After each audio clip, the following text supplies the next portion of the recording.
Bonjour à tous, bienvenue dans cette table ronde dédiée à cet enjeu stratégique que représentent les semi-conducteurs qui sont un petit peu les pelles de toutes les révolutions technologiques dont vous entendez parler pendant toutes ces conférences. Qui contrôle aujourd'hui, qui contrôlera demain le cœur numérique du monde? Jamais une chaîne de valeur n'a semblé aussi concentrée à la fois sur le plan géographique et industriel au profit des États-Unis et de la Chine. Pour autant, l'Europe, l'Inde, le Japon, la Corée, l'Afrique ne sont pas sans atout avec leurs matières premières, leur savoir-faire, leurs capitaux. Pour remonter dans le détail toutes ces chaînes de valeur, je vous présente nos intervenants. Young-Sung Park, bonjour. Vous êtes ancienne ministre des PME et des startups en Corée du Sud. Leslie Ossété, bonjour. Vous êtes la cofondatrice et la directrice des opérations de M Studio, le premier startup studio d'Afrique francophone axé sur la technologie mobile. Éric Labeille, vous êtes le président du conseil d'administration de Eutelsat et vous dirigez aussi le conseil de surveillance de nos investissements d'avenir. Nicolas Dubourg, vous êtes le président de la société de gestion Isalt. Et puis David Dupont-Noël, vous êtes directeur général France et Afrique francophone du cabinet de conseil Deloitte. Ce débat, comme tous ceux auxquels vous assistez, est placé sous l'autorité d'un éminent membre du cercle des économistes, en l'occurrence Pierre Jacquet qui va poser les enjeux donc de cette table ronde. Merci Emmanuel. Je voudrais commencer par rebondir sur cette notion de complexité de la chaîne de valeur. Et c'est vrai qu'elle est assez exceptionnelle. Il y a au moins 5 segments différents et chacun d'entre eux a plusieurs maillons. Vous avez un segment de conception qui est très largement dominé par les Américains. Vous avez un segment matières premières avec un besoin de métaux, de silicium bien entendu, mais le silicium est assez bien réparti, assez abondant, de gaz rare. Vous avez un segment équipement de fabrication, vous avez un segment fabrication, vous avez un segment packaging et test. Et ce qui est assez remarquable, c'est la concentration dont parlait Emmanuel, qui est une concentration industrielle, avec certains groupes qui dominent dans certains segments, mais qui se double une concentration géographique et donc politique. Vous avez une seule entreprise au monde, ASML aux Pays-Bas, qui sait construire des machines de lithographie, donc ce qui montre que l'Europe n'est pas accente. Vous avez d'ailleurs des entreprises allemandes qui sont très présentes sur le segment optique, qui est aussi nécessaire dans la chaîne, dans le segment de lithographie, de gravure. Vous avez une seule entreprise, TSMC à Taïwan, qui est le plus gros fabricant de volume.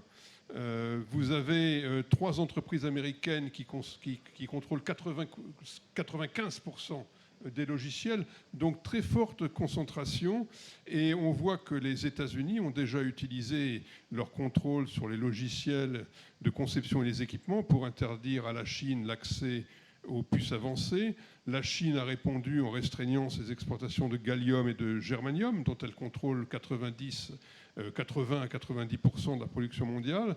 Vous avez la tension militaire à Taïwan qui concentre les risques d'une disruption qui pourrait paralyser l'économie mondiale compte tenu du rôle de TSMC.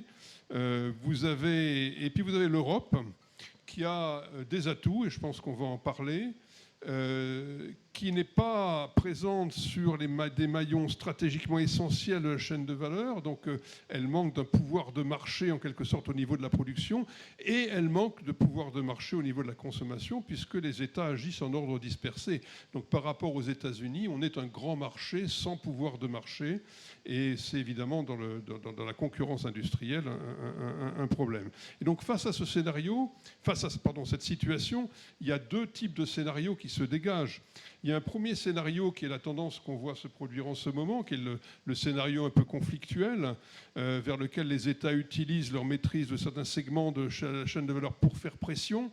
Et on voit que, en termes de théorie des jeux, ça peut conduire à des blocages qui vont nuire un peu à tout le monde. Mais c'est malheureusement la direction qu'on est en train de prendre du fait des stratégies de puissance de certains. Et c'est une logique qui mène à la fragmentation de l'économie numérique mondiale, à la course aux armements technologiques.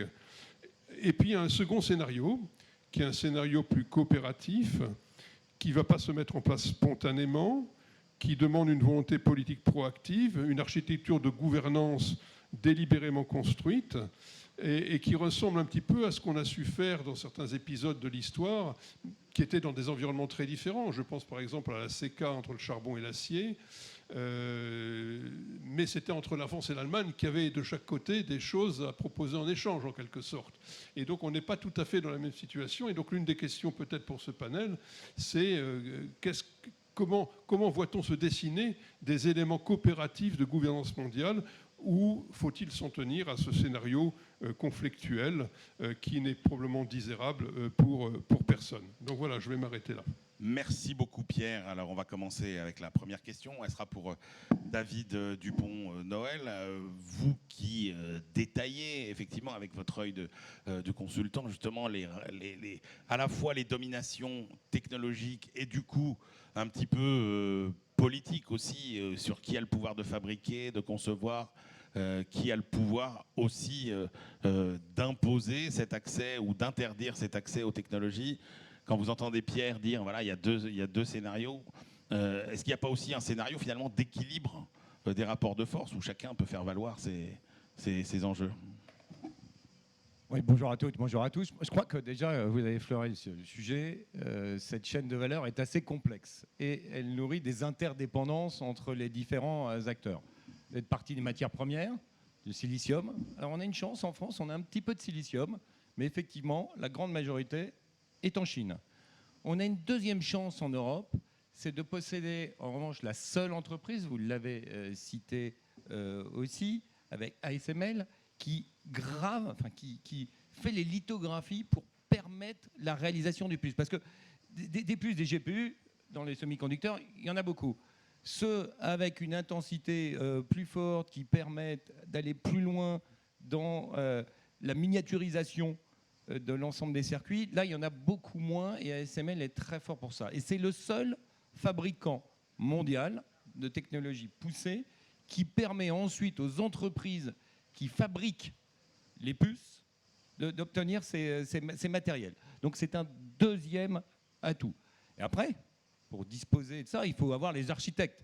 Alors là, trustés par les Américains, Nvidia, 90% du marché schématiquement, et puis un peu d'AMD, Qualcomm, etc. Vous avez les producteurs, ceux qui les fabriquent. Là, c'est trusté par les Taïwanais, un peu les Coréens, avec Samsung qui viennent dedans. Donc on est déjà 5e niveau. Et puis vous avez les applications, c'est celle qu'on voit, c'est la face émergée de l'iceberg. Et là, ils sont tous américains, hein, Anthropic, Gemini, enfin Anthropic avec Claude, etc., et ChatGPT avec OpenAI. Donc celui qui va contrôler, pour répondre à votre question, c'est lui qui va contrôler tous les éléments. Fort heureusement, il n'y en a aucun qui aujourd'hui contrôle tous les éléments dans le monde. Parce qu'on va voir, c'est un instrument de pouvoir et c'est un instrument économique. Alors certes, il y a 2 pays qui sont quand même très en avance. Les États-Unis, si vous cachez toutes les petites cases, vous voyez qu'ils remplissent pas mal, et la Chine. Mais l'Europe a des atouts conséquents, je pense qu'on y reviendra en cochant quelques-unes des cases, mais maintenant à nous de les exploiter au maximum. Parce qu'on voit que c'est un instrument politique. Effectivement, il y a l'économique, il y a le sous-jacent qui permet de favoriser le développement de ces industries, de les financer, mais il y a aussi le pouvoir politique qui s'invite dedans. Et on a vu d'ailleurs jusqu'à récemment, hier ou aujourd'hui, le projet de l'administration US de prendre une participation de OpenAI. On parle de 5%. Ça, c'est nouveau. On voit le gouvernement néerlandais qui demande à ASML de le consulter pour obtenir une licence de vendre à des pouvoirs étrangers. On voit la Chine qui fait des restrictions sur l'accès à ces terres rares ou, je ne sais plus si c'était au lithium ou au silicium. On voit les États-Unis qui menacent aussi de couper le jus de toutes ces plateformes. Donc on voit bien l'interdépendance qui existe aujourd'hui entre la capacité de faire et le pouvoir de délivrer.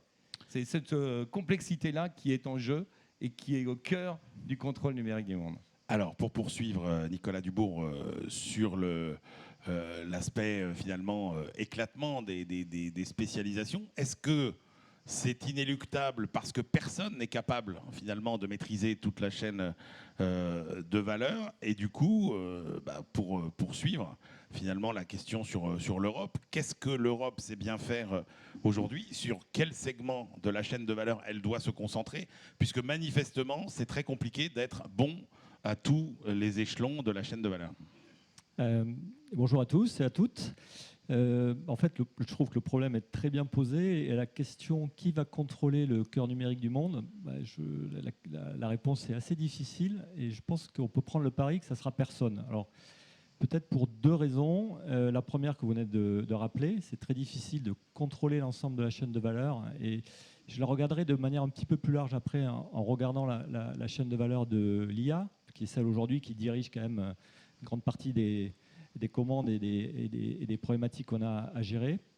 Et puis par ailleurs, il y a la question de la souveraineté. Personne n'a envie d'être dépendant et donc il faut créer des choke points dans lesquels on a à la fin des capacités de négociation avec d'autres pays ou des entreprises qui ne sont pas sur notre zone. Donc il faut travailler là-dessus. L'Europe a plein d'opportunités, a plein de chances. Il faut les saisir assez vite. Alors je vais les regarder sous deux angles. Le premier angle, c'est un angle de technologie et le deuxième, c'est plus un angle économique et financier.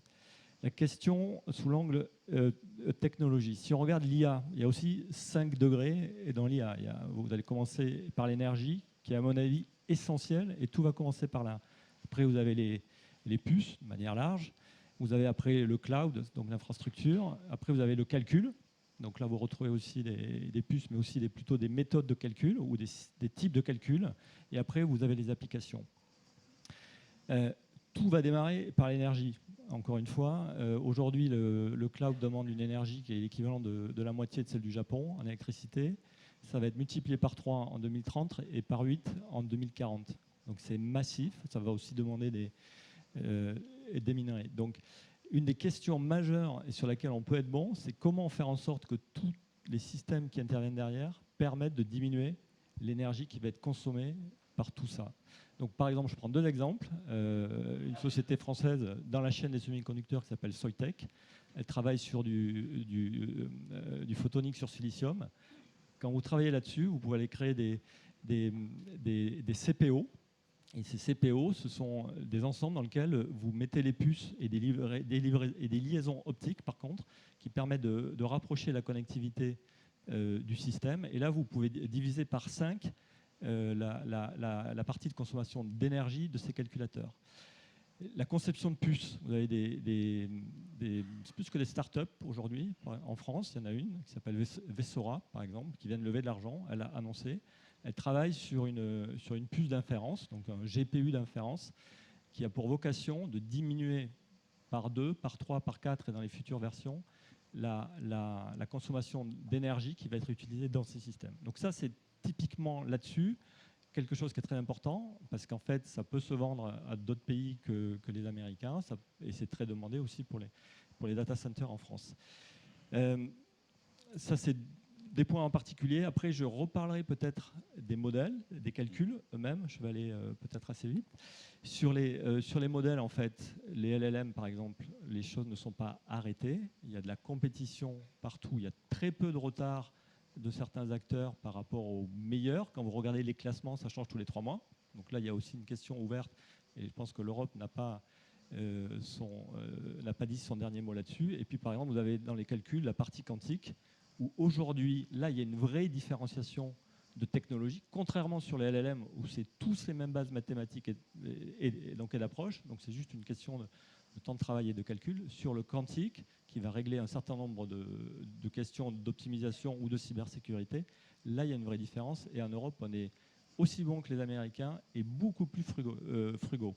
Donc sur le dernier point, sur la partie économique et financière, vous avez un terrain d'investissement donc en Europe qui est finalement très attractif, qui est beaucoup moins cher que ce que vous pouvez trouver donc aux États-Unis. Si je prends par exemple Anthropic, maintenant on connaît les chiffres, certes ils sont impressionnants. En 2 ans, ils ont autant de chiffre d'affaires que Salesforce en 23 ans. Ceci dit, les valorisations qu'ils demandent, ça demande une multiplication de leur chiffre d'affaires d'ici 2030 de x10. Donc ça demande une commercialisation hors des États-Unis extrêmement large et riche. Dans ce monde souveraineté, ça ne va pas être si facile que ça pour plein de raisons donc évoquées. Donc il faut regarder ce qui se passe donc en Europe et ça a plein d'avantages. Mais je pourrais revenir après dessus. Merci beaucoup Nicolas. Alors on a parlé de l'Europe, on a parlé des États-Unis, on a parlé de la Chine, mais il y a un continent, Leslie Ossété, qu'il ne faut pas oublier, c'est l'Afrique. Et là, quand on dit, finalement, l'Afrique aussi, elle a des atouts à valoriser. Elle a les matières premières, elle a les données, et ça, c'est deux forces sur lesquelles l'Afrique compte bien capitaliser. Oui, exactement, Eric. Bonjour à tous et à toutes. Alors, au M Studio, nous, on fait deux choses. On est plutôt en aval, en haut de la chaîne. On crée des startups qui utilisent l'IA pour résoudre les problèmes des populations africaines. Et deuxièmement, on équipe les grands groupes et les gouvernements africains à l'adoption à l'IA. Et on se rend bien compte d'une chose, c'est pour démocratiser l'usage de l'IA en Afrique, il faut de l'infrastructure. Et l'Afrique, justement, ne va pas pouvoir nécessairement capter de la valeur sur toute la chaîne de valeur, mais elle peut se positionner soit verticalement, soit horizontalement sur des éléments qui sont ses forces. Déjà, verticalement, l'Afrique, c'est un vivier de minerais, mais c'est aussi un vivier d'énergie. On ne parle pas de compute sans énergie, et il faut un mix énergétique. Et horizontalement, on a un marché, on a plus d'1,5 milliard d'habitants, et il faut des couches d'applications IA pour justement les équiper au quotidien. Et si j'en viens aux minerais, et pour ne pas répéter tout ce qui a été dit, mais l'Afrique regorge plus d'un tiers des minerais, que ce soit le cobalt, le lithium, le coltan et beaucoup d'autres. Et on voit une trajectoire qui se dessine. Les gouvernements africains ne veulent plus simplement exporter brut, ils veulent produire en local. Et peut-être qu'on n'aura pas la prétention de produire totalement des semi-conducteurs, des transistors, des puces dans l'immédiat, parce qu'il faut un transfert de compétences, il faut construire des usines, il faut du capital. Mais je pense qu'on peut commencer petit à petit à remonter cette chaîne, et c'est cette trajectoire que l'on voit quand on voit le Gabon qui renégocie ses termes sur le manganèse, quand on voit la RDC qui impose un quota d'export sur le cobalt, qui met un embargo. Très récemment, je regardais dans les news, le Kenya au G7 à Évian, qui a dit très clairement qu'il fallait qu'on arrête d'exporter, mais qu'on produit local, et qu'il fallait que l'Europe accompagne financièrement cette production pour que ça soit gagnant-gagnant pour les deux continents. On a également le Nigeria qui a très récemment annoncé qu'il souhaite produire, assembler localement des téléphones. L'Éthiopie et l'Égypte le font déjà depuis bien longtemps. Et pour cela, en fait, il faut plusieurs choses. Donc, il faut des talents, parce que des usines, ça se dirige, ça se construit. Il faut de l'énergie, il faut du capital, et il faut surtout une politique industrielle volontariste des différents États. L'énergie, on a uniquement en Afrique un mix énergétique green qui est vraiment à notre avantage. Le solaire, le géothermique au Kenya, l'hydro sur les pays qui sont frontaliers avec des fleuves comme le Congo. Et aujourd'hui, on ne l'exploite pas, on ne construit pas d'équipements pour l'exploiter. Et c'est une opportunité d'investissement pour les pays occidentaux pour se positionner justement sur ce green compute. Parlant des talents, donc je disais plutôt 1,5 milliard d'habitants, mais c'est une jeunesse. C'est le continent jeune. Contrairement à beaucoup de pays d'Asie, l'Afrique se renouvelle, et ce sera une main-d'œuvre non seulement pour l'Afrique, mais pour le monde entier. Donc il faut former ces jeunes au quantique, aux mathématiques, à l'IA, à l'ingénierie, à la mécanique, à l'électronique, pour qu'elles puissent servir les usines de demain. Et je pense aussi que l'Afrique a un vrai maillon intéressant qui est très sous-exploité, c'est sa diaspora. On a la chance d'avoir des cadres africains qui évoluent dans énormément d'entreprises empires, comme Nvidia, comme Qualcomm, comme Intel. Il faut que l'Afrique apprenne à rapatrier son talent pour pouvoir justement investir dans sa construction de production. Et pour terminer sur le capital, et ensuite je parlerai un peu des données du modèle asiatique, le capital, il dort en Afrique, il est dans les banques, il est dans l'épargne. Il faut trouver l'architecture financière pour le mobiliser pour la production. Il est également dans l'aide au développement, donc il faudrait qu'on ait une aide au développement beaucoup plus productive. Je disais tantôt à Madame la Ministre qu'il y a en ce moment un programme avec la Corée du Sud qui permet à la Corée de donner des GPU aux startups africaines. Donc l'idée n'est pas toujours de donner de l'argent ou de la subvention, c'est aussi de donner des choses productives pour le développement économique de l'Afrique. Et il faut également qu'on regarde vers des partenariats publics-privés productifs qui créent de l'emploi, qui créent de la durabilité. Et quand on parle justement également des fameuses données, donc c'est un marché malheureusement, contrairement à l'Europe où beaucoup d'entreprises sont déjà digitalisées avec des SaaS et autres, l'Afrique n'est pas digitalisée. On a 80% de PME qui sont dans l'informel et il faut collecter ces données, il faut les structurer, il faut les digitaliser pour pouvoir les exploiter avec de l'IA. Et l'Afrique doit être le premier à le faire, à développer des modèles, qu'ils soient open source ou propres, sur ces données, sur ces langues, pour pouvoir être souverain là-dessus. Et ensuite, au-dessus, créer une couche applicative pour les populations locales. Et peut-être pour terminer, ces données, elles doivent être stockées quelque part. Aujourd'hui, on voit une tendance qui est que chaque gouvernement africain lance son fameux data center, donc, qui sont justement des sortes de maisons de GPU, mais qui sont très souvent basées sur des technologies étrangères, souvent chinoises. On n'a pas toujours le contrôle sur nos données. Ça coûte très cher. Pourquoi pas suivre un modèle plutôt régional? On l'a vu. Pourquoi pas plusieurs pays de l'UEMOA, de l'Afrique centrale qui se mettent ensemble et qui créent des data centers qui vont permettre au coût d'accès d'être beaucoup plus moins cher pour les startups et grands groupes privés africains. On n'a pas besoin d'y stocker des données à caractère sensible, mais permettre l'accès à beaucoup plus de monde. Je pense aussi que le marché du reconditionnement, c'est un sujet que nous, on regarde beaucoup sur le compute et intéressant pour l'Afrique. On n'est pas obligé d'acheter cash, on peut acheter du GPU reconditionné et démarrer l'entraînement de nos propres données.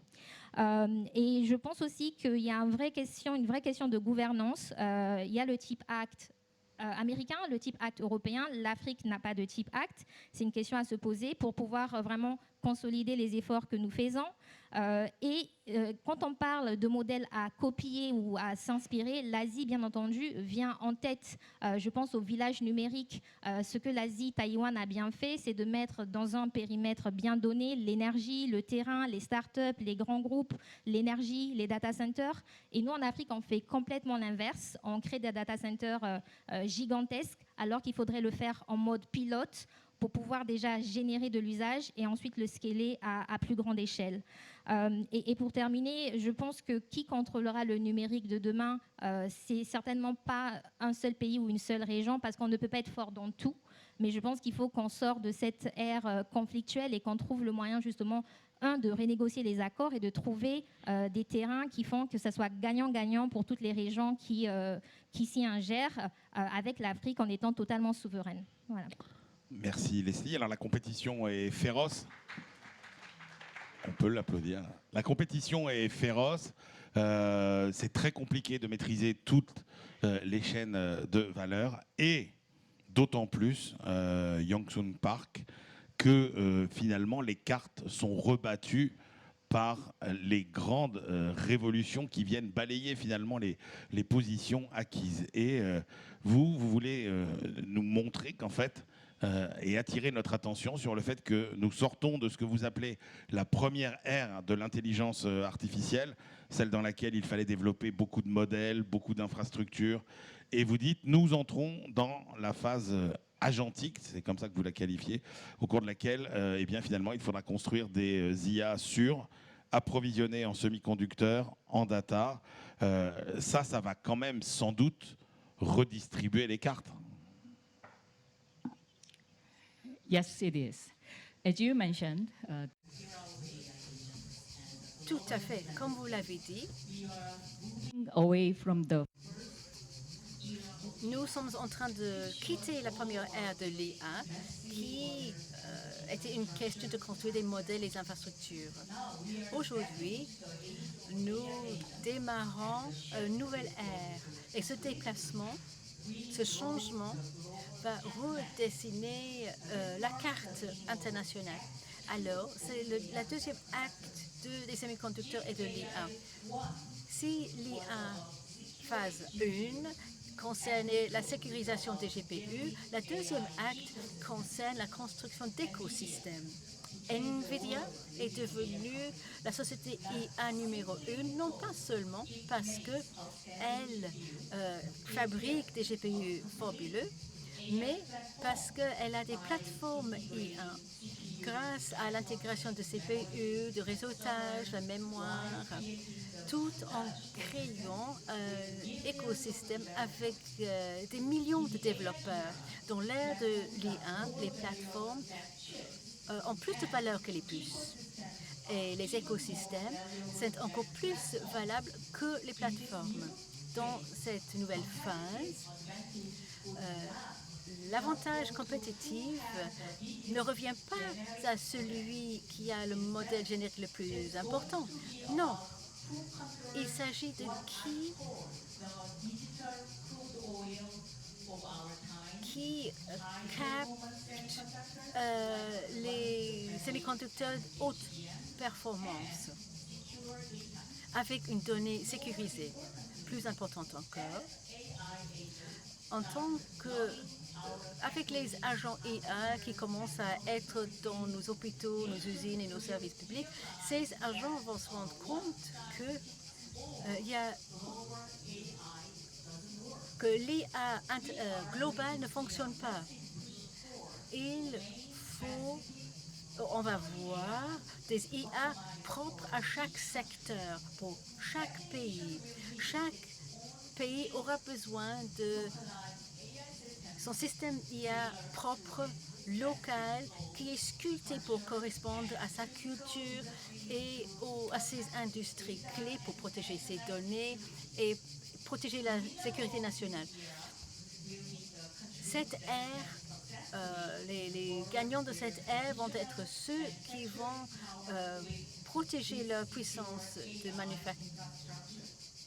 manufacturière grâce à ces structures d'IA. À l'avenir, une plus grande valeur viendra des plateformes IA et les agents IA plutôt que des puces elles-mêmes. Nous devons aller au-delà du fait d'être un pays qui fabrique les semi-conducteurs. On doit, au lieu, devenir un pays qui conçoit un écosystème de l'IA. Merci beaucoup. Et effectivement, ça va être intéressant avec vous, Éric Labeille, finalement, de voir dans ce monde où la compétition est féroce et où finalement les places sont très très ouvertes. Un cas concret, je rappelle que vous êtes le patron de Telsat, le cœur numérique des réseaux de satellites. Quel est l'enjeu ? S'il y a bien un domaine en plus dans lequel la notion de souveraineté a un sens, c'est bien les satellites. Où est-ce qu'on en est aujourd'hui ? Alors merci Emmanuel, bonjour à toutes et à tous. Alors peut-être un mot justement pour rappeler Eutelsat, historiquement compagnie de services satellitaires géostationnaires. Donc on a aujourd'hui 34 satellites, essentiellement dans le domaine de la vidéo, un peu aussi de la connectivité.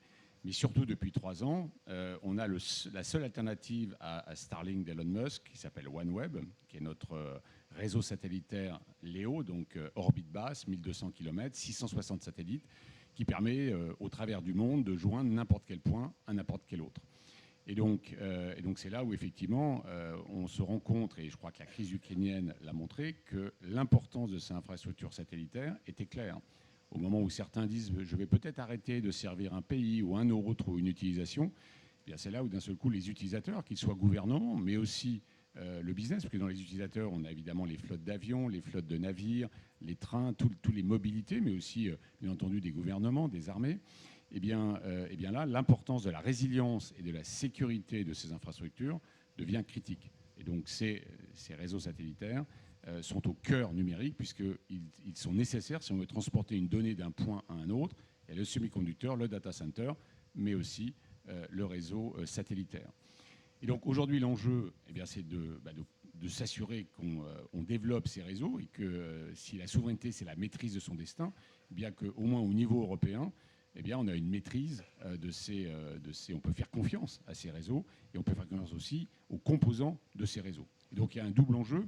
Un premier enjeu qui est évidemment un enjeu de capital, puisque mettre des satellites, il faut les renouveler constamment, passer en nouvelle génération. Donc c'est des milliards d'euros de capital nécessaires pour assurer qu'on passe dans une nouvelle génération.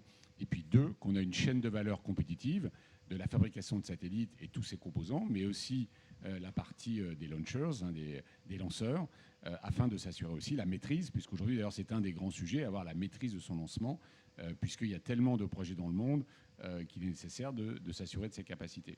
Et d'où la réponse ? Eh bien, la réponse, elle est européenne. Aujourd'hui, Eutelsat, on a des différents gouvernements au capital, différents privés au capital. On sert justement le monde entier, mais aussi, bien entendu, des gouvernements européens. On a un gros contrat avec la DGA, justement, contrat Nexus, pour fournir un accès prioritaire et ou sécurisé sur nos satellites. Et donc la suite, c'est de jouer équipe au niveau européen. C'est le projet Iris-Carré qui a été initié depuis quelques années, où d'ailleurs, nous, de notre côté, on est en consortium avec SES et Hispasat pour répondre justement aux besoins d'une Europe d'avoir un réseau de seconde génération, là on parle de la génération après 2030, qui soit justement top-notch, qui soit vraiment à la pointe de la technologie, et puis qui soit justement à la fois résilient et sécure. Et donc du coup aussi, c'est assurer que l'écosystème spatial innove, continue à innover. On a des grands dans le spatial, des grands acteurs depuis des années. On a aussi toute une activité New Space qui permet d'être encore plus innovant, challenger un petit peu les acteurs traditionnels qui aussi du coup continuent à innover, et donc s'assurer qu'on est compétitif avec les Américains. Les Américains auront deux réseaux. Je parlais de Elon Musk. On a Amazon qui arrive d'ici 1 ou 2 ans avec aussi 10 000 satellites lancés d'ailleurs par Ariane 6 en grande partie. Et puis on a 2 réseaux chinois qui sont aussi en constitution avec 28 000 satellites. Donc on voit bien que les plaques régionales s'organisent, dont l'impératif pour l'Europe est justement collectivement entre gouvernements, entre acteurs privés, de développer cette nouvelle génération. On l'a aujourd'hui, nous, avec OneWeb.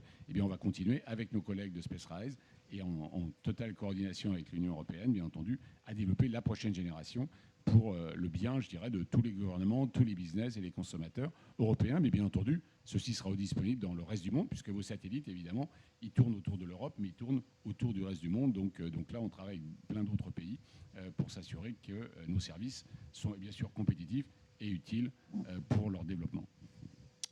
Merci beaucoup, Eric.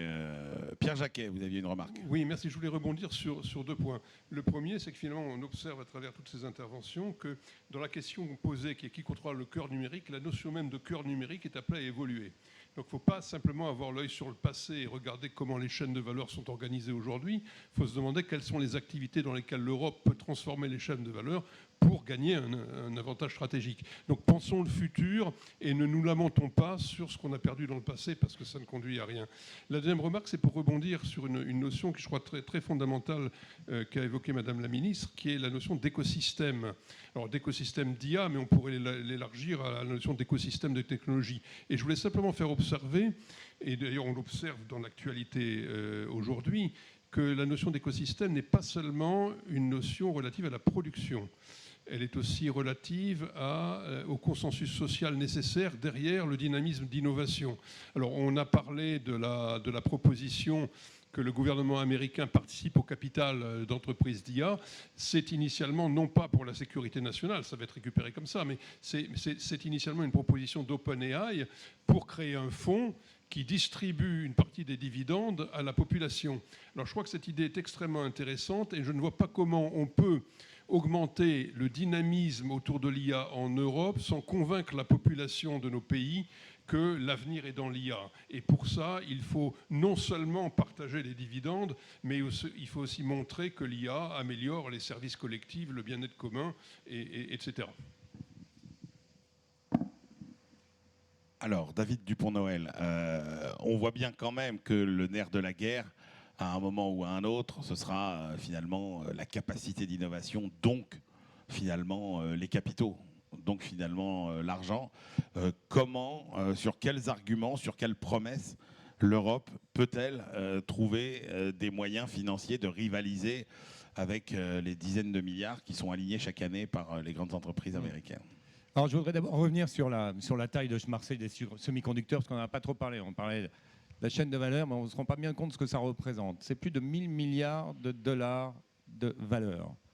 Aujourd'hui, c'est une part très conséquente. Ça a cru à un rythme phénoménal. Croissance de 25% rien que sur la dernière année. Et selon une étude que Deloitte a faite, c'est une ambition de croissance, une attente de croissance de 30% par an. Ça veut dire que ça sera un marché à plus de 2000 milliards de dollars en 2030. On voit le côté important de cette industrie qui ne va représenter pour autant que 2%, moins de 2% des flux physiques en masse volumique. Et encore 2%, c'est à mon avis déjà beaucoup.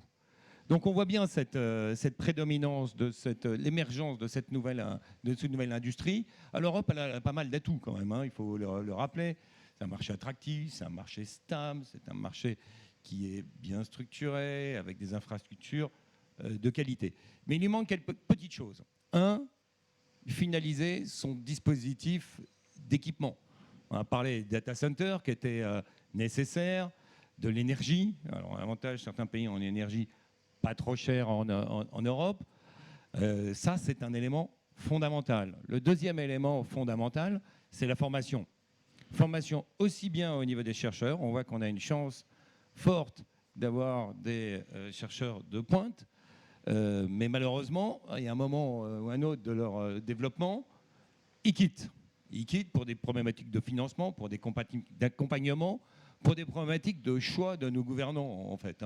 Donc, maintenir ce niveau de formation qui sera au niveau de la recherche fondamentale, mais aussi au niveau des utilisateurs et des acteurs. Donc, à l'école. D'ailleurs, la France a une première initiative d'utilisation et de cours sur l'IA à partir de tous les élèves de seconde. À partir de l'année prochaine, ce sera 2 heures par semaine. Ça, c'est la deuxième question. Mais maintenant, après, il faut des choix plus audacieux qui vont à l'encontre un peu de ce que l'Europe a fait au jour d'aujourd'hui et qui nous ramènent à l'heure des choix. Il va falloir réduire les contraintes réglementaires. Il va falloir limiter et simplifier tous les process administratifs. Parce que la vitesse dans le business, c'est time is the essence of business, comme on dit. Donc il y a un moment, si on est empêché de faire ces développements, à la fois de OneWeb, satellitaire ou de construction de data centers, pour telle ou telle raison, que ce soit ESG ou autre, on va perdre de l'attraction par rapport aux autres. Et je terminerai juste par ce qui est fondamental, Emmanuel, c'est le financement. Il faut de l'audace. L'audace, pas que de la part des banques, de la part des gouvernements, pour qu'ils puissent flécher les investissements vers où sont portés les choix. Et ça passe comment? Par la fiscalité notamment. Fiscalité attractive. Les États-Unis ont bien su le faire avec l'Inflation Reduction Act, qui n'avait rien à voir avec l'inflation d'ailleurs, l'IRA.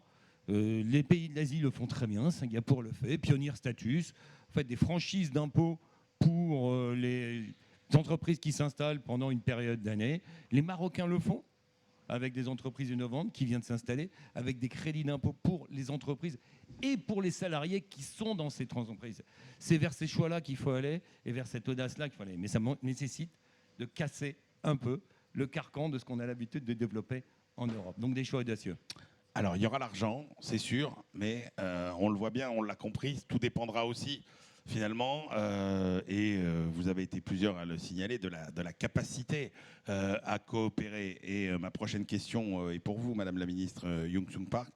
On voit bien qu'on peut peut-être avoir des coopérations entre des zones, prenons l'Europe, prenons la Corée du Sud, qui ont peut-être des compétences différentes, mais qui ont des valeurs communes, des valeurs démocrates notamment. Comment donc, par exemple, l'Europe et la Corée du Sud pourraient-elles coopérer pour renforcer leur souveraineté technologique, tout en restant finalement fidèles à leurs valeurs, qui ne sont pas forcément celles d'autres zones du monde qui développent ces capacités technologiques? Yes, Europe and South. Je pense que l'Europe et la Corée du Sud sont des partenaires dans le cadre de cette nouvelle ère. Ce sont des continents qui sont entre la Chine et les États-Unis pour protéger notre souveraineté technologique tout en étant ouverts et en étant innovants. Nous avons besoin d'une stratégie. Il faut qu'il y ait une certaine indépendance. La Corée du Sud est prête à rentrer dans cette nouvelle ère. Nous sommes le centre de la technologie des semi-conducteurs et nous sommes les leaders en ce qui concerne les mémoires de bande passante, notamment avec les produits électroniques. Nous avons des industries manufacturières de très haut niveau. Nous avons des batteries, nous avons des semi-conducteurs, nous avons des usines intelligentes. Et ainsi, la Corée est un des pays les mieux armés pour développer et commercialiser l'IA industrielle et l'IA physique avec des agents. La France et l'Allemagne ont des domaines de compétences en matière d'automobile. Nous pouvons coopérer, nous pouvons travailler sur des systèmes ontologiques, notamment pour l'IA critique. Pourquoi? Parce que il y a des normes internationales qui doivent être édictées pour l'IA critique. Nous avons un comité consultatif d'économie et de finances et au sein de ce comité, c'est ce vers quoi nous travaillons. Tout d'abord, nous avons des activités complémentaires sur le matériel. La Corée du Sud est un leader en matière de semi-conducteurs et l'Europe a aussi la possibilité de fabriquer des systèmes automatisés. Ainsi, en coopérant, nous pouvons mettre en place une chaîne logistique qui ne saurait être cassée par une crise. Deuxièmement, on peut rêver plus grand, on peut regarder l'avenir avec optimisme, notamment dans le calcul quantique. L'Europe et la Corée peuvent nouer des partenariats afin de développer des calculs quantiques de nouvelle génération. Alors, on peut collaborer avec des sociétés, des start-up spécialisées dans le calcul quantique, telles que Pascal en France. Donc, on peut utiliser les capacités de fabrication de la Corée et on peut travailler avec l'écosystème européen des starters et ainsi, je pense qu'on peut mener à bien la prochaine vague du calcul quantique. Nous partageons des valeurs démocratiques. Nous, ensemble, on peut essayer de mettre en place une gouvernance de l'IA à l'échelon mondial. On peut montrer au monde que l'on peut construire des agents IA qui sont complètement sécurisés, qui sont éthiques et qui sont fiables. Et nous pouvons garder nos économies ouvertes et complètement intégrées au monde. Merci. Le parc nous ouvre des perspectives très séduisantes en fait en termes de ce que serait une coopération entre la Corée et l'Europe. Mais j'ai envie de dire la coopération, elle commence peut-être entre les pays européens eux-mêmes. Et on voit bien que c'est quand même très compliqué de jouer collectif en Europe aujourd'hui. Oui, c'est pas toujours facile. Les coopérations avec la Corée marchent bien. D'ailleurs, dans le domaine militaire, elles marchent très bien, qui est notre exemple sensible. Et c'est vrai que les Coréens sont les champions sur les mémoires DRAM et HBM. Et donc, ce sont des partenaires très précieux. En Europe, pour que ça fonctionne de manière globale, il faut qu'il y ait du capital, on peut en reparler. Il faut qu'il y ait du revenu qui vienne. Donc, il faut que la Commission européenne et que les acteurs européens s'arrangent pour aider les innovations à éclore. Et donc, sans commande, on ne peut pas amortir les coûts fixes qui sont différents, les capex qu'il faut faire. Donc, il faut vraiment qu'il y ait des acteurs qui s'engagent. On peut citer en France la Caisse des dépôts, par exemple, qui fait un engagement très fort à travers l'IA française et Mistral et qui met tout un système autour de ça. Ça, c'est très important et ça permet de donner donc un élan, donc, par exemple. Et puis, il faut une vue aussi un peu long terme parce qu'il ne faut pas changer de priorité tous les 3 jours. Donc ça, c'est un point donc important. Je reviens juste sur le capital et ce que disait Pierre Jacquet. Aujourd'hui, là où il faut investir, et notamment les deniers de l'État, c'est quand même assez compliqué de définir parce que les modèles ne sont vraiment pas arrêtés. On ne sait pas quel est le modèle, par exemple sur les LLM, je reviens là-dessus, et comment ça va marcher demain. Un seul chiffre, les open source LLM, qui sont aujourd'hui très bons dans les classements, sont 90% moins chers. Rappelez juste à ceux qui ne sont pas forcément familiers de cet univers, ce que sont les open source LLM. Ce sont des modèles qu'on peut télécharger de manière librement sur certaines plateformes, d'ailleurs même des Azure ou des Google, qui vous permettent d'accéder donc au modèle, de changer les paramètres et de faire vos propres calculs avec. Ces modèles-là, aujourd'hui, sont 90% moins chers que les modèles fermés. Donc ça veut dire que la course au modèle, elle est probablement, ça rejoint ce qu'on a dit tout à l'heure, un peu derrière nous. C'est pas ça qui va compter, c'est à quoi ils servent et comment donc on les utilise. Et ça va changer le monde industriel, comment il va travailler, le consulting de manière certaine, et les softwares de manière assez générale. Donc là où on met l'argent, enfin, moi je trouve que le mouvement du gouvernement américain est peut-être très défensif finalement, et pas si agressif, agressif que ça. Voilà. Merci Nicolas. Leslie Ossetet, vous vouliez attirer aussi notre attention sur un point qui est, encore une fois, dans un des arguments supplémentaires pour dire que les cartes peuvent être rebattues très vite, c'est que vous contestez quelque part la notion de rattrapage et de dire c'est pas parce qu'un continent a du retard sur tel ou tel point. Il y a des sauts technologiques qui sont possibles. Et on l'a déjà vu en Afrique, notamment dans plusieurs secteurs. Oui, justement. Donc, l'Afrique est un continent de sauts technologiques. Donc, on l'a vu avec le fixe vers le mobile, les agences bancaires vers le mobile money. Donc, le mobile money, c'est la capacité d'envoyer de l'argent depuis son numéro de téléphone. Et on le verra aussi sur l'IA. Et moi, je suis convaincue que si l'Afrique ne prend pas le train en marche sur l'IA, on va agrandir le fossé qu'il y a déjà entre nous et certains autres pays du Sud, mais aussi avec les pays du Nord. Donc c'est vraiment c'est un choix existentiel en fait pour l'Afrique. Et comme on l'a vu sur le pétrole, ça nous a pris beaucoup de temps pour avoir nos propres raffineries.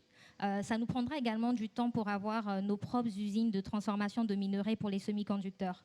Par contre, là où on n'a pas besoin d'attendre, c'est sur la couche applicative. Rien ne nous empêche, et aujourd'hui le disait avec le open source qui coûte de plus en plus moins cher, de commencer à construire les logiciels, les applications qui vont pouvoir utiliser l'IA et nos données pour résoudre de vrais problèmes. Si on prend par exemple le cas de la santé, s'il fallait former des milliers de médecins pour servir la population énormissime de RDC qui est de plus de 100 millions d'habitants, ça nous prendrait des années. Mais aujourd'hui, grâce à un WhatsApp bot qui est connecté à de l'IA, on peut faire du pré-diagnostic, on peut entraîner des modèles sur des données sanitaires et réduire le taux de mortalité. On verra la même chose avec les données satellitaires sur le conseil agricole pour nos agriculteurs en Afrique, sur l'éducation, sur la fintech et bien d'autres. Et on peut avoir une vraie contribution au PIB grâce à ces outils d'intelligence artificielle. Et je pense que chaque gouvernement africain devrait avoir non plus une stratégie sur papier d'IA, mais un vrai squad qui est en charge de développer des couches d'IA pour chaque secteur prioritaire de son plan national de développement. Je pense qu'il y a quelques jours, le Rwanda a annoncé le lancement de son agence nationale d'IA. Il y a beaucoup plus de gouvernements africains également qui font la même chose. On a des ministères avec des directions spécialisées sur l'IA. Je pense au Bénin et la Côte d'Ivoire.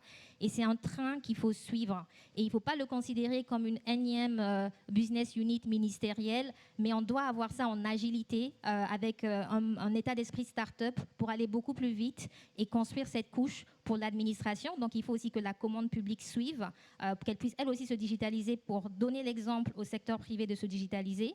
Et peut-être un autre élément que je trouve aussi assez excitant pour l'Afrique, c'est la technologie Edge. On parle souvent de NPU et je pense que la Corée aussi est experte dans le sujet avec Samsung. C'est la capacité de mettre du calcul dans les téléphones, dans les smartphones, et donc de permettre aux gens de développer des applications, de pouvoir les hoster dans un cloud qui n'est pas limité. Et pourquoi c'est important? C'est parce que le jeune Africain qui cherche à innover, il n'a pas forcément assez d'argent pour acheter du cloud sur AWS. Il n'a pas forcément accès au data center national, mais il a un smartphone où aujourd'hui, il opère ses transactions de mobile money, où aujourd'hui, il étudie grâce à YouTube. Et le fait de lui mettre cette capacité de calcul dans son smartphone, ça lui ouvre les champs du possible. Et ça, j'y crois beaucoup et c'est une manière de pouvoir passer à l'échelle. Et voilà un tout petit peu, mais on est ce marché on est les prochains consommateurs de l'IA. Et rien ne nous coûte de démarrer dès maintenant. On n'a pas besoin d'attendre d'avoir toutes les usines et tout le GPU, le compute nécessaire. Merci beaucoup, Leslie. Alors, pour conclure, Éric Labey, vous êtes aussi le président du comité de surveillance des investissements d'avenir. Est-ce que avec France 2030, la France tient un programme qui peut lui permettre de retrouver une forme de souveraineté et d'excellence, au moins sur quelques segments de cette chaîne de valeur que nous avons bien détaillée durant toute cette heure? Alors oui, en continuant à travailler et améliorant ce que l'on fait. D'ailleurs, nous venons de publier notre rapport. Hein. Ceux qui sont intéressés, vous pouvez aller sur le site et vous avez le rapport détaillé de l'évaluation de France 2030. Je rappelle, France 2030, c'est 54 milliards d'investissements pour faire de la France une économie de rupture technologique au service des Français, comme disait Pierre, résoudre les questions de santé, les questions d'alimentation, les questions d'énergie et les questions de souveraineté numérique. Et donc 54 milliards qui sont engagés sur 5 à 7 ans sur ces technologies, auprès des grands groupes, auprès des instituts publics, auprès des startups. Et je vais prendre 3 exemples peut-être pour illustrer le propos, puisqu'on travaille à la fois sur la recherche, sur l'industrialisation et sur la formation, qui sont 3 axes majeurs si on veut être capable de développer une nouvelle économie, et ceci sur 10 à 15 ans. Premier exemple sur l'industrialisation, là on prend les semi-conducteurs. Là, il y a eu tout un projet autour de Grenoble, justement, d'augmenter drastiquement la capacité de production dans les semi-conducteurs chez ST Microelectronics, bâtissant sur la dynamique du secteur. Ce qui nous reste à faire maintenant, dans les semi-conducteurs, c'est de travailler sur la recherche et sur la formation pour justement trouver les nouvelles technologies de semi-conducteurs. Et là, France 2030 vient d'annoncer, au niveau européen, et ça c'est un des points majeurs que je voulais faire aussi, c'est que la France peut retrouver une souveraineté, mais dans beaucoup de ces domaines, c'est en travaillant avec nos collègues européens. Si on veut être les concurrents de NVIDIA sur les nouveaux designs de chips, il faut travailler avec nos collègues, les collègues de Dresden, les collègues de NXP, etc. etc. Donc là, premier exemple, on est bon sur l'industrialisation, il faut continuer à travailler sur la recherche. Deuxième exemple, sur la formation. On a une excellence dans l'IA, dans les maths en France. Et bien là, France 2030 a permis d'accélérer ceci avec le développement de 7 clusters IA pour doubler la formation en IA et continuer à faire la course en tête. Il y a aussi des questions, bien entendu, dans l'IA de capital, de modèles, etc. Mais au moins, la France continue à faire la course en tête sur la formation et va continuer aussi à adresser une partie des autres sujets, en particulier sur la partie compute, sur la partie modèle, mais aussi sur la partie applicative. Troisième exemple, le quantique. Alors là, on est beaucoup plus sur la recherche. Et là, c'est plutôt un grand succès actuellement. On a des prix Nobel en recherche. On a une recherche formidable en quantique. Eh bien, on est maintenant avec des différentes startups, un programme DARPA-like, je dirais comme les Américains, c'est-à-dire que la DGA achète des produits à ces startups. Et donc, au fur et à mesure, eh bien, elle développe, elle passe des milestones, elle délivre des capacités et elle travaille avec justement des labos aussi étrangers si besoin. Et elles ont levé du capital, puisque quand il y a justement un soutien public, ça permet après de lever du capital privé et de continuer à développer. Et le dernier exemple, c'est dans la santé, qui je pense nous concerne tous. La France est passée 2e maintenant en production de biothérapie, puisque France 2030 a financé une vingtaine de nouveaux projets dans le domaine. Donc on a repris une initiative à ce niveau. Et je conclurai avec le développement d'écosystèmes. Hein. Le France 2030 soutient beaucoup, on a beaucoup parlé d'écosystèmes. J'en mentionnais un qui est le Paris-Saclay Cancer Cluster, qui est donc autour de Villejuif. Paris est le numéro 1 ou 2 dans le monde en termes de publications scientifiques dans le cancer, mais n'est que la 12e en termes de production d'innovation. Donc là, par l'association de l'INSERM, de Polytechnique, de Paris-Saclay, de Villejuif et de Sanofi aussi, donc on met vraiment tout le monde autour de la table, avec le soutien de l'État pour assurer l'infrastructure de l'écosystème. Eh bien, on a le potentiel aujourd'hui, en tout cas, d'accélérer fortement. Objectif de rattraper Boston. Mais là, c'est des développements dans les 2-3 dernières années absolument fabuleux et que les Français verront, puisque là, ce seront des thérapies de cancer dont les citoyens vont bénéficier. Voilà quelques exemples. Merci beaucoup, Éric Léry. Allez, avant la conclusion de Pierre Jacquet, on a le temps de prendre une question. Oui, monsieur. Le micro arrive. Merci beaucoup. Peut-on faire fonctionner de façon pérenne et résiliente le multilatéralisme numérique dont on a besoin en particulier en amont de la chaîne de valeur, c'est-à-dire sur les terres rares et sur les semi-conducteurs, sans multilatéralisme géopolitique? Et si ce n'est pas le cas, est-ce qu'on n'est pas contraint de facto à développer notre souveraineté numérique tout le long de la chaîne de valeur? Qui veut répondre? David Dupont-Noël. Après, vous avez des contraintes physiques sur les ressources naturelles. Donc, je ne pense pas qu'une nation, peut-être hormis les États-Unis, soit en capacité, comme je le disais, d'avoir toute la chaîne de valeur. Donc, ça va être de l'échange. du rapport de force, de levier, de la capacité d'influer sur le système, de faire des trocs, de donner ceci, de reprendre cela. La grande communauté européenne, oui, il faudra qu'elle existe si c'est ça que vous voulez évoquer, mais pour des choix de capitaliser sur des champions qui ne sont pas forcément dans votre pays d'origine. Donc ça va être un renoncement pour certains d'entre nous en Europe, mais la capacité à se mobiliser derrière l'un qui pourra négocier avec les autres. Donc c'est un mix, c'est un hybride. Merci beaucoup à tous. Pierre Jacquet, Merci. la conclusion vous revient. Je retiens donc brièvement trois idées. La première, c'est cessons de se lamenter, il y a des avantages européens, il faut les exploiter, et en particulier, il y a des avantages sur la frontière technologique. On a mentionné le quantique avec Pascal, il y a d'autres entreprises, il y a Alice et Bob, Candela, Kobli et d'autres. Et donc je crois qu'il faut... Peut-être mon message est aux médias. Pourquoi parle-t-on davantage de nos faiblesses que de nos forces ? Je crois que ça serait très intéressant de mettre le paquet. On a 1 heure, Pierre Jacquet ? Non, mais il faut le faire dans la presse, il faut le faire tout le temps. Et pourquoi entend-on sans arrêt des plaintes sur le retard européen ? Mettons en valeur ce que nous savons faire en Europe. Ça peut changer l'opinion et nous rendre un petit peu plus optimistes. Ma deuxième idée, c'est sur la réglementation. Je crois qu'il y a un vrai sujet quand même. Et d'ailleurs, on n'a peut-être pas mentionné un débat concurrentiel sur les standards. Mais fixer les standards, c'est un instrument de concurrence qui est fondamental.